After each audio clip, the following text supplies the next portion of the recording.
Learn with care study centre में आपका स्वागत है। डेली प्रैक्टिस सेट का ये एक और वीडियो लेके हम आपके सामने आए हैं। तो इसमें भी कुल प्रश्नों की संख्या 30 रहेगी और जितने भी प्रश्न इसमें संकलित किए गए हैं काफ़ी महत्वपूर्ण प्रश्न हैं आपके एग्जाम के दृष्टिकोण से। तो एक एक प्रश्न को पढ़ेंगे और समझेंगे और उनसे जुड़े हुए जो भी फैक्ट्स हैं उनको भी हम लोग जानते चलेंगे। तो चलिए आज के वीडियो को शुरू करते हैं। तो आज का हमारा पहला प्रश्न है, रैखिक संवेग के बदलने की दर को क्या कहते हैं? ऑप्शन सी, बल कहते हैं। क्योंकि आप जानते होंगे कि संवेग परिवर्तन की जो दर होती है वो बल के समानुपाती होती है, ठीक है। इसलिए जो रैखिक संवेग के बदलने की जो दर होगी वो बल ही होगी, ठीक है। चलिए अगले प्रश्न को देखते हैं।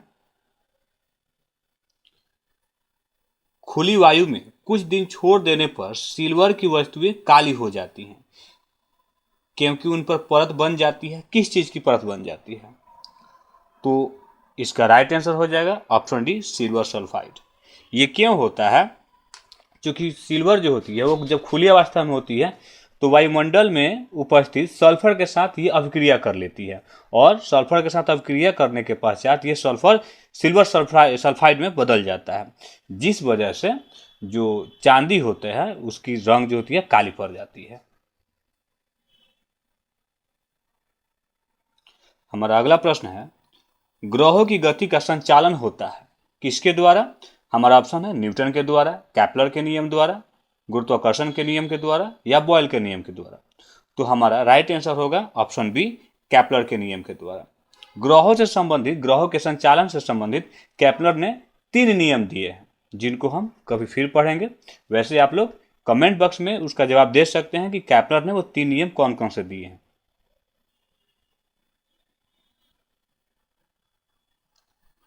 मूली एक रूपांतरित है, क्या है? तो इसका ऑप्शन ए राइट आंसर होगा, मूल। मूली जो है एक रूपांतरित मूल है।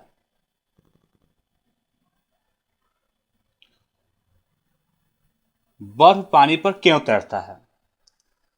इसका ऑप्शन राइट होगा बी, बर्फ का घनत्व पानी के घनत्व से कम होता है, ठीक है। यदि दो वस्तुओं को हम आपस में मिलाएंगे तो जिस वस्तु का घनत्व कम होगा वो वस्तु तैरेगी, ठीक है। तो बर्फ का जो घनत्व होता है वो पानी के घनत्व से कम होता है, इस वजह से बर्फ पानी पे तैरती है। वायवीय श्वसन में ग्लूकोज के विखंडन से प्राप्त होता है, क्या प्राप्त होता है? ऑप्शन सी, CO2 एवं जल। ये वायवीय श्वसन के पश्चात होता है। तो वायवीय श्वसन किसे कहते हैं? तो जिस श्वसन में ऑक्सीजन की उपस्थिति में ग्लूकोज का विखंडन होता है वो वायवीय श्वसन होता है, ठीक है। और ऑक्सीजन के अनुपस्थिति में अगर ग्लूकोज का विखंडन हो तो उसे अवायवीय श्वसन कहते हैं। जल के अणुओं की गति जब चयनात्मक पारगम्य झिल्ली के द्वारा हो तो उसे क्या कहते हैं? ऑप्शन बी, परासरण। तो हमारा ऑप्शन बी राइट आंसर हो जाएगा। रासायनिक परिवर्तन का उदाहरण है, निम्नलिखित में से बताना है कि इनमें से कौन है जो इसका रासायनिक परिवर्तन हुआ है। तो राइट आंसर होगा ऑप्शन सी, दूध का खट्टा होना। दूध का खट्टा होना रासायनिक परिवर्तन का उदाहरण है। परिवर्तन मुख्यतः 2 प्रकार के होते हैं पदार्थों में, एक रासायनिक परिवर्तन और दूसरा भौतिक परिवर्तन। रासायनिक परिवर्तन वैसे जिसमें पूरी तरह से उसके रसायन बदल जाते हैं, यानी कि ये जो होता है वैसा परिवर्तन होता है जिसमें नया पदार्थ बन जाता है, जैसे कि दूध से दही का बन जाना, इसमें नया पदार्थ होता है।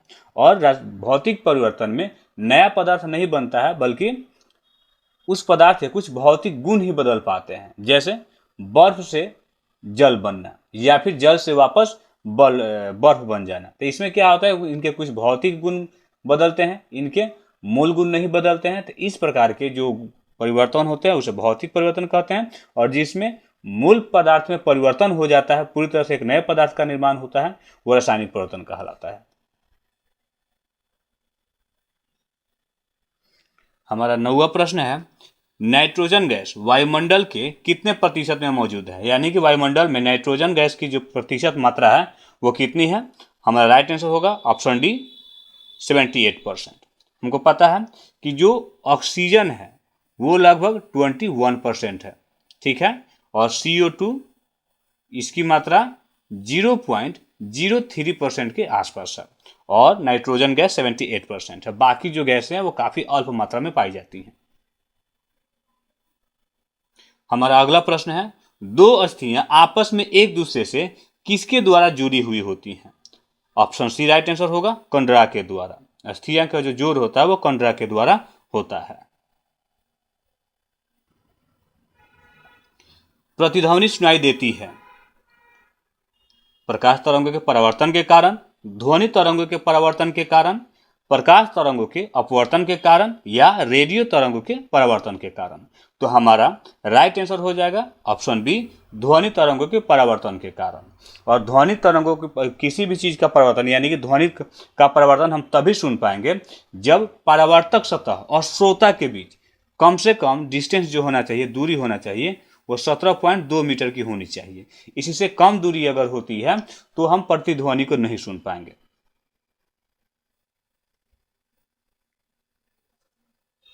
हमारा अगला क्वेश्चन है, द ओरिजिन ऑफ स्पेसीज पुस्तक किसने लिखी है?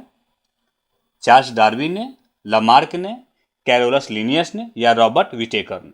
तो हमारा राइट आंसर हो जाएगा ऑप्शन ए, चार्ल्स डार्विन ने। चार्ल्स डार्विन ने द ओरिजिन ऑफ स्पेसीज नामक पुस्तक लिखी है। साइट्रिक अम्ल मुक्त अम्ल के रूप में होती है, यानी कि इनमें से किसमें साइट्रिक अम्ल मिलती है? तो ऑप्शन डी राइट आंसर हो जाएगा, नींबू में। इसके अलावा इमली में हमें क्या मिलता है? चलिए, इसके अलावा हमें इमली में टार्ट्रिक अम्ल मिलती है, सिरके में एसिटिक अम्ल मिलती है और सेव में मैलिक अम्ल मिलती है। इनको भी याद रखेंगे क्योंकि प्रश्न जो होते हैं परीक्षा में बदल बदल के आते रहते हैं। इनमें से चारों ऑप्शन में जो भी दिए गए हैं ये सारे के सारे इंपॉर्टेंट है, आपको ये याद होने चाहिए। हमारा अगला प्रश्न है, निम्नलिखित में से भारी मशीनों के उपयोग के लिए स्नेहक कौन सा है? तो भारी मशीनों में स्नेहक के लिए ग्रेफाइट का इस्तेमाल होता है। हमारा राइट आंसर ऑप्शन सी हो जाएगा, ग्रेफाइट। हमारा अगला प्रश्न है, मनुष्यों में आहार नाल का सबसे लंबा भाग है, ठीक है? तो ऑप्शन ए राइट होगा, क्षुदांत्र। ठीक है, क्षुदांत्र जो है मनुष्यों में आहार नाल का सबसे लंबा भाग है। अगर ये पूछे कि आहार नाल का सबसे बड़ा भाग कौन सा है तो इसका आंसर होगा छोटी आंत। याद रखिएगा, अगर ये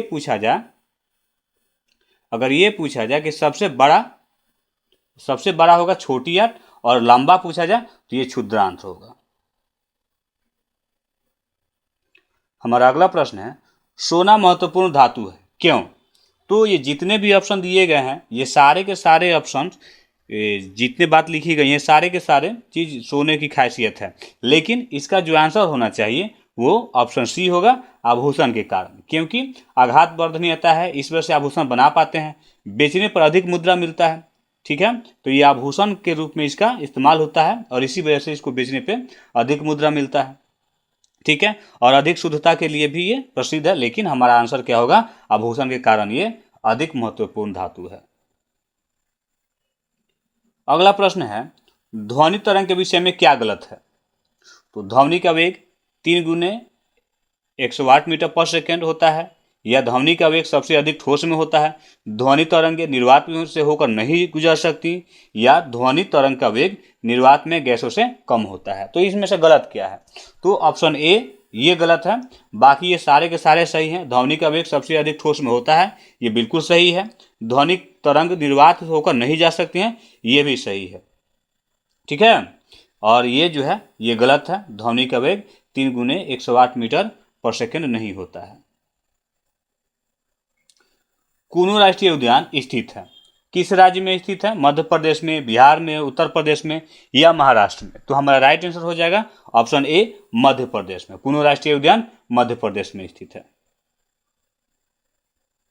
हमारा अगला प्रश्न है, भारत का सबसे लंबा बांध कौन सा है? ऑप्शन ए इसका राइट आंसर होगा, हीराकुंड बांध भारत का सबसे लंबा बांध है और ये उड़ीसा राज्य में स्थित है, महानदी पे ये निर्मित है। हीराकुंड बांध का निर्माण महानदी पे किया गया और भारत का सबसे लंबा बांध है और इसकी लंबाई 25 किलोमीटर है। ठीक है, हीराकुंड बांध की लंबाई कितनी है? 25 किलोमीटर है। इसके अलावा अगर ये पूछा जाए कि भारत की सबसे ऊंचा बांध कौन सा है? तो सबसे ऊंचा बांध अपना टिहरी बांध है और इसकी ऊंचाई लगभग 857 फीट है। ठीक है, इसकी ऊंचाई 857 फीट है, तो इसको याद रखेंगे आप लोग। हमारा अगला प्रश्न है, भारत के ग्रामीण क्षेत्रों में किस प्रकार की बेरोजगारी पाई जाती है? ऑप्शन ए मौसमी बेरोजगारी, ऑप्शन बी छुपी हुई बेरोजगारी, ऑप्शन सी दोनों मौसमी और प्रछन्न बेरोजगारी, ऑप्शन डी शिक्षित बेरोजगारी। तो इसका राइट आंसर होगा ऑप्शन सी दोनों मौसमी व प्रछन्न बेरोजगारी पाई जाती है भारत के ग्रामीण क्षेत्रों में। भारत की लोकसभा की प्रथम महिला अध्यक्ष रही हैं? Option A Vijayalakshmi Pandit, option B Meera Kumar, C Sheila Dikshit, D Sucheta Kripalani. तो हमारा राइट आंसर होगा ऑप्शन बी मीरा कुमार। ये भारत की लोकसभा की प्रथम महिला अध्यक्ष रही हैं। हमारा अगला प्रश्न है, साम्यवादी घोषणा पत्र के लेखक कौन थे? A Karl Marx, B Gorky, C Lenin, D Leo Tolstoy. तो हमारा राइट आंसर होगा ऑप्शन ए कार्ल मार्क्स।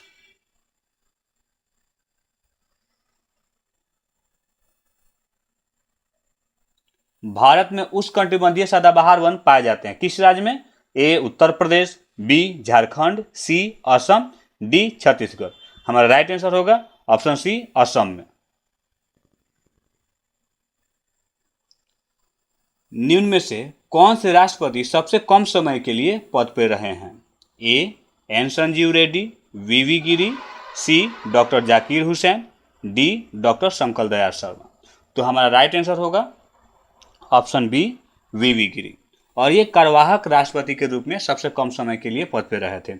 अगर ऐसे पूछा जाए कि कौन से ऐसे राष्ट्रपति हैं जो सबसे कम समय के लिए रहे हैं, कार्यवाहक नहीं पूछ के, तो डॉक्टर जाकिर हुसैन जो हैं ये मात्र 2 साल के लिए राष्ट्रपति रहे थे। ठीक है, और ये चुनाव से चुने गए राष्ट्रपति रहे थे। वीवी गिरी कार्यवाहक राष्ट्रपति के रूप में सबसे कम समय के लिए रहे थे। तो यहाँ पे किसी भी तरह का कोई सूचना नहीं दी गई है कि कार्यवाहक या फिर निर्वाचित राष्ट्रपति, तो हम वीवी गिरी को मानेंगे। ठीक है, ऑप्शन में वीवी गिरी टिक करेंगे। इसके अलावा जो राष्ट्रपति है वो भारत के संविधान के अनुच्छेद 52 से 62 तक वर्णित है राष्ट्रपति। वर्तमान में भारत के राष्ट्रपति श्रीमती द्रौपदी मुर्मू है और ये भारत की 15वीं राष्ट्रपति हैं। भारत की 15वीं राष्ट्रपति हैं।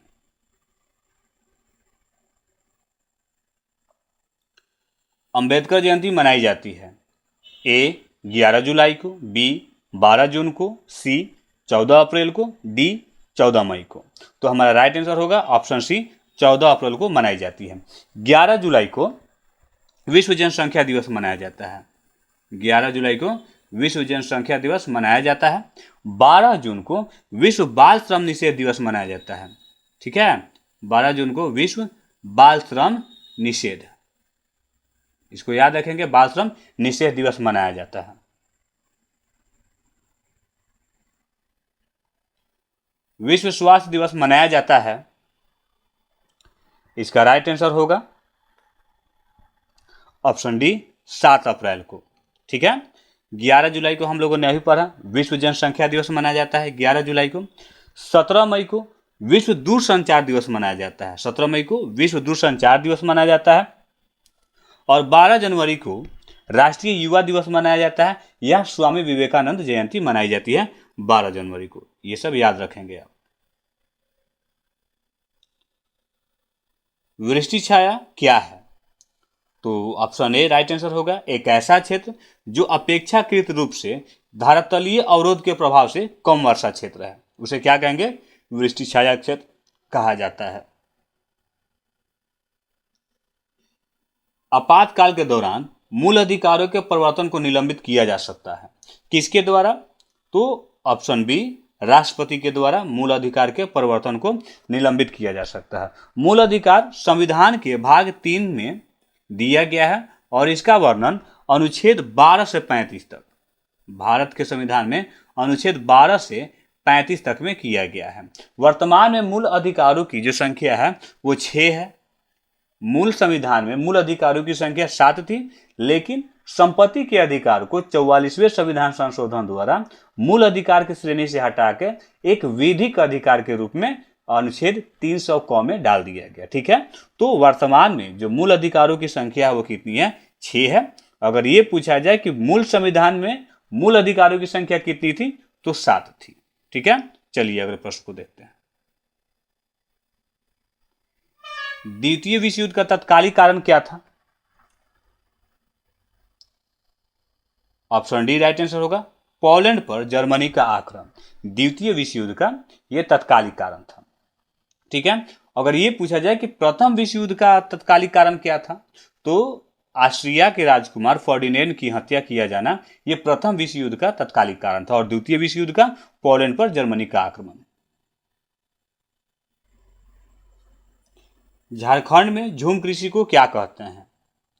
ऑप्शन सी कुरुआ कहा जाता है। झारखंड में झूम कृषि को कुरुआ कहा जाता है। झूम कृषि किसे कहते हैं?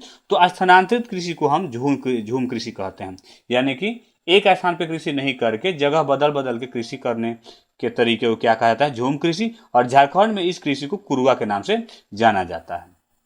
तो आज का ये वीडियो यहीं समाप्त होता है, फिर मिलते हैं एक नए वीडियो में। अगर आपको ये वीडियो पसंद आया हो तो हमारे चैनल को सब्सक्राइब और वीडियो को लाइक जरूर करेंगे। फिर मिलते हैं नए वीडियो में।